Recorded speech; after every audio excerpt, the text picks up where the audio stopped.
welcome back to my channel. This is Karate Amrit, and today I am going to discuss a vital feature of self-defense, that is hand attack or punches. Mainly punches. I am going to talk about punches today.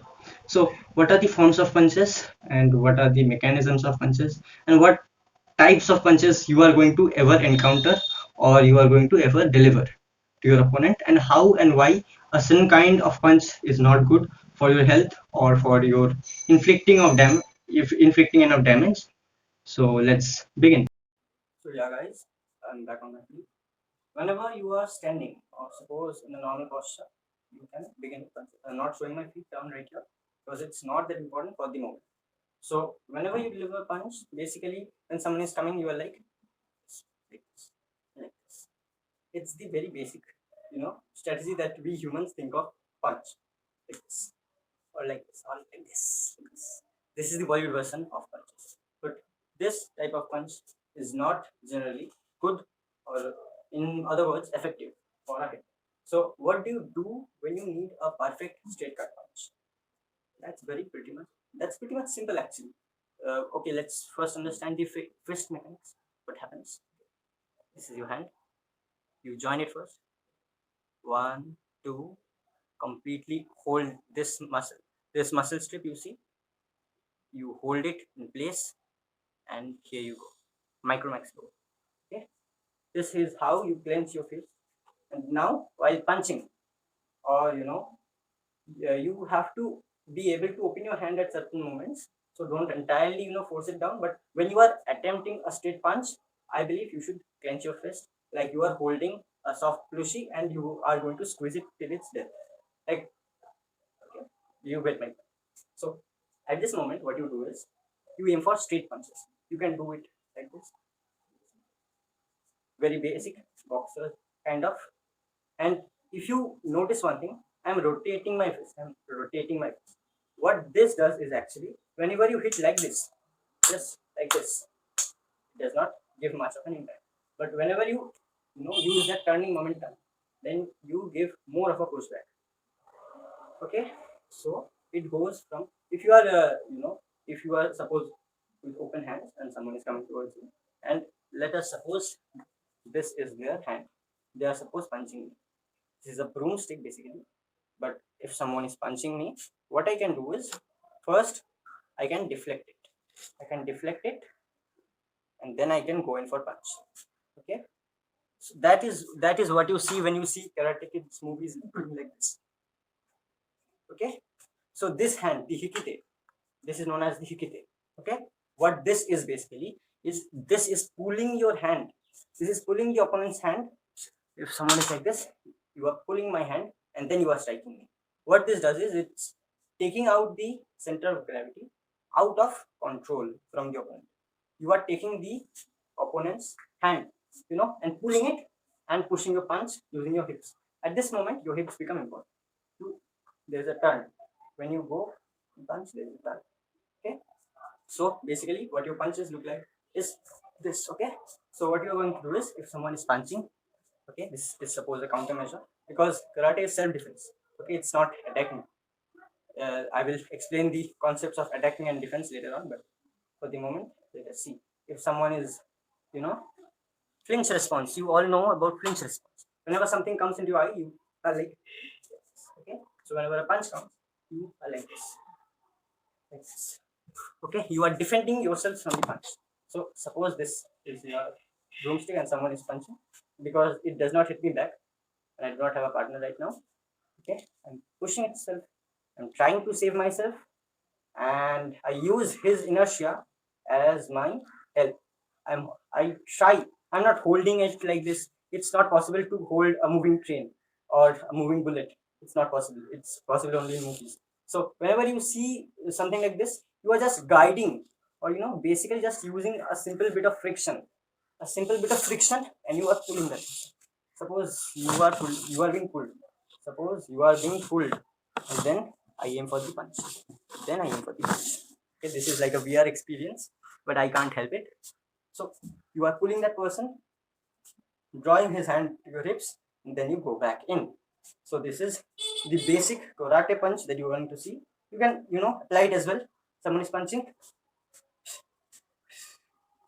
You see, this is very simple. Holding that punch, twisting it, twisting your body, twisting your hip, and then suppose it is like this. So starting position is like this. You deflected the punch, and then what you do with your hand is you purposefully turn it like this, and then bring it back into your original position. This is how a punch should be. Now there are several forms of punches. Face punch, like if you see your nose is this and you keep it at a level, this is your face punch. I've seen many beginners, even many seniors as well, doing face punches here. Not effective. This is your face punch level. It's a very close range. This is your face punch, this is your chest punch, this is your stomach or lower punch. What do you use lower punches for? Mostly you use if someone is kicking you. If someone suppose is kicking you, you can deflect that kick. You can hit that kick as well. So it is defense and offense as well. So you can do both things at once. Yeah, that's feasible. Let's move on to another form of kick, that is the side kick. No, not kick, sorry, punch. Side punch. Okay. So basically, if you are holding someone, like someone is slapping you, like someone is coming to slap you, or perhaps from this side. Okay. From this side, if someone is slapping me, I can hold their hand. Okay. Then again, this flinch response. I can hold their hand, I can twist, I can use their hand, and then I can go for a side strike. This is one. Or if I do not want to use this hand only, then what I can do is, if that slap stops in my front hand, suppose this is my flinch response, it stops in my front hand. It stops in my front hand, okay? Then I hold it using my front hand, and then for the person, suppose this is the person's body. This is the person's body, okay? Very vague representation, but I'll try my best. So if this person is punching me or slapping me, I'm holding that person's hand, okay? And using my backhand, I'm just guiding it away. And now I have the temporary window of going in for a punch. Okay. For the second part, what you need to see are your hips. Okay. So I'm not going to show my upper hand mostly. I'm going to show you my hips.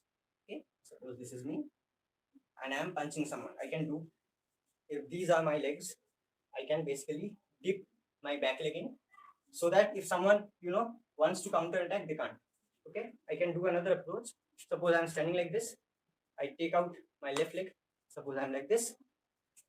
This is suppose a center line that I am following, and then I close my knees inside. Okay, so I'm like this, sideways position. Okay, sideways position. I turn my body, punch that person, and run away. Punch that person and run away.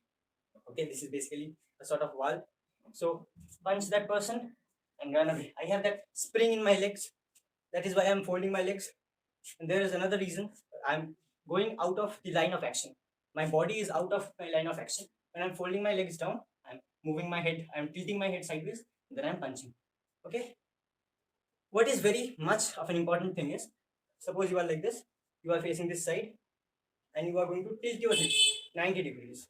Suppose I'm facing this side, this is my face, you tilt this side and punch. Tilting this hip is very important, because you are using the power of your hip, the power of your feet, and your hand all at once for a powerful punch. For that reason, you are twisting your hip.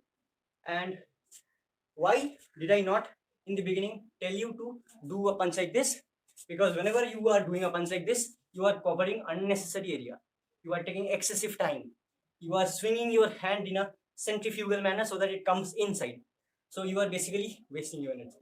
You need to be as efficient, as fast, and be able to run away. Suppose you are not even folding your legs. You are using your hips, like temporarily just nudging your legs in, just like nudging, not like completely folding, but like nudging, run away.